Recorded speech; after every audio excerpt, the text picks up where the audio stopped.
अस्सलाम वालेकुम स्टूडेंट्स, उम्मीद करते हैं आप सब खैरियत से होंगे। स्टूडेंट्स, हमने कीज़ और उसकी टाइप्स शुरू की हुई थी। हमने पहली 3 कीज़ डिस्कस कर ली थी। आज हम उसी लेक्चर को आगे मज़ीद पढ़ेंगे। तो आज चलिए आज का लेक्चर हम स्टार्ट करते हैं। तो आगे हमारे पास आता है अल्टरनेट की।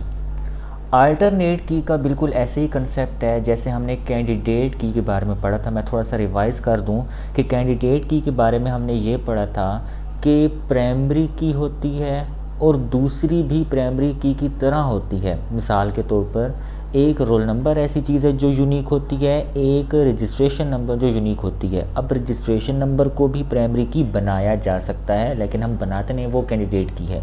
तो अल्टरनेट की का कंसेप्ट भी बिल्कुल इसी तरह है कि candidate key that are not selected as primary key known as alternate key, कि जो कैंडिडेट की होती तो है लेकिन हम उसको सेलेक्ट नहीं करते एज अ प्राइमरी की, वो हमारे पास अल्टरनेट की कहलाती है।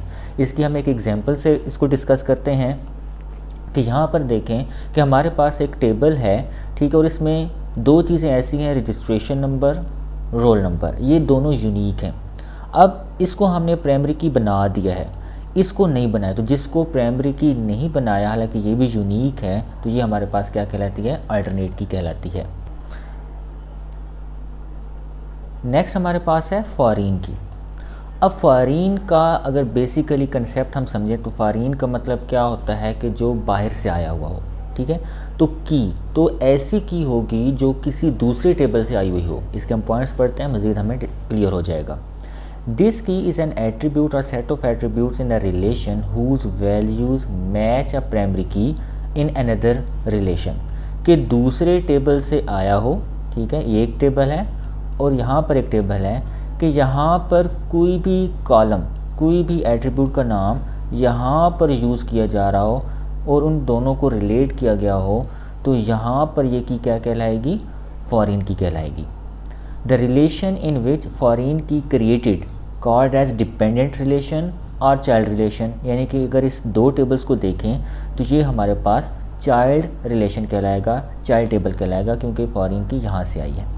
The relation to which the foreign key refers is known as parent relation, यानी कि जहाँ से फॉरेन की आई है वो हमारे पास पेरेंट टेबल कहलाएगा, और जहाँ आई है यानी कि जहाँ पर यूज़ किया जा रहा है वो हमारे पास चाइल्ड रिलेशन कहलाएगा। इसको हम समझते हैं एक एग्जांपल से कि फॉरेन की क्या है। फॉरेन की हमारे पास, इसको देखें कि हमारे पास ये एक टेबल है, ठीक है, स्टूडेंट टेबल है, जो कोई भी नाम टेबल का रख दें। तो स्टूडेंट आईडी है, फर्स्ट नेम, लास्ट नेम और कोर्स आईडी। अब यहाँ पर स्टूडेंट आईडी भी क्या है, एक यूनिकली आइडेंटिफाइड है, ठीक है, यानी कि एक दूसरे से बिल्कुल अलग रिकॉर्ड होते हैं, ठीक है। अब यहाँ पर एक कोर्स आईडी है। अब एक और टेबल बनाते हैं जो कोर्स के नाम से होगा, ठीक है। तो यहाँ पर हमें कोर्स आईडी चाहिए और कोर्स का नाम चाहिए।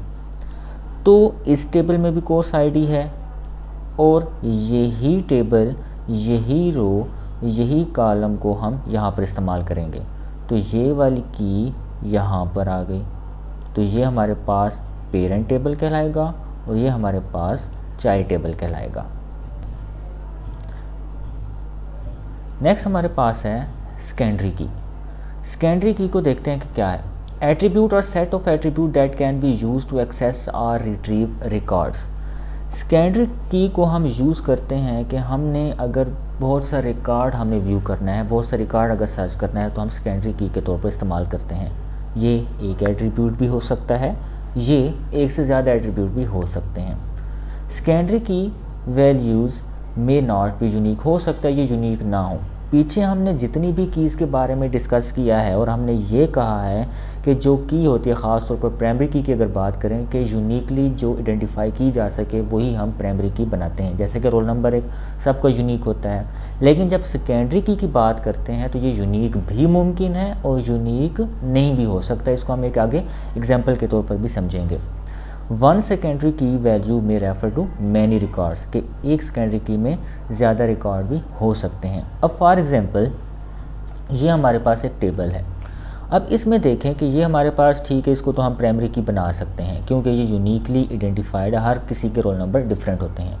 नेम आ गया। अब कौन सा स्टूडेंट कौन से सिटी से है, अगर हम सिटी को देखें तो सिटी हमारे पास एक सेकेंडरी की बन सकती है। क्यों? क्योंकि ये मुख्तलिफ शहर अगर बड़े हैं तो मे बी एक जैसे शहर भी आ सकते हैं, ठीक है, ज़रूरी तो नहीं है कि डिफरेंट हो।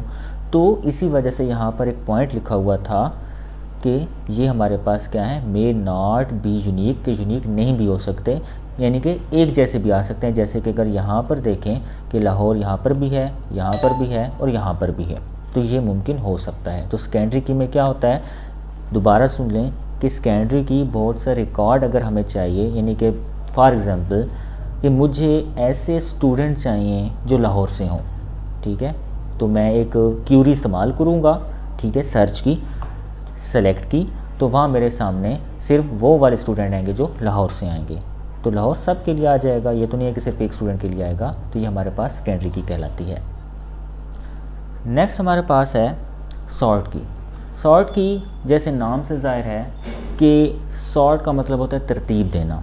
अब हमारे पास एक टेबल में रिकॉर्ड मौजूद होता है तो हम उसको किसी भी तरीके से सॉर्ट कर सकते हैं, तरतीब दे सकते हैं। मिसाल के तौर पर एक असेंडिंग आर्डर है और एक डिसेंडिंग आर्डर। इसकी सबसे बेस्ट एग्जांपल ये है कि आप अपने मोबाइल फ़ोन के जो कॉन्टैक्ट्स में जाते हैं तो वो अल्फ़ाबेटिकली ऑर्डर में होते हैं, ABC, और इस तरह आप सर्चिंग में आसानी भी रहती है। तो सॉर्ट की ऐसी की होती है जिसकी बुनियाद पर हम डाटा टेबल में जो रिकॉर्ड होता है, डाटाबेस में जो रिकॉर्ड होता है, उसको हम तरतीब दे सकते हैं। अब तरतीब कैसे देनी है ये कस्टमर पर डिपेंड करता है कि कस्टमर आपसे किस किस्म की तरतीब चाहता है, असेंडिंग ऑर्डर में चाहता है या डिसेंडिंग ऑर्डर में चाहता है। तो इसके पॉइंट्स हम डिस्कस करते हैं कि attributes are set of attributes that is use to physically sequence, के एक तरतीब होती है द स्टोर डाटा, जो कि हमारे पास डाटा स्टोर होता है वो हमारे पास सॉर्ट की कहलाता है।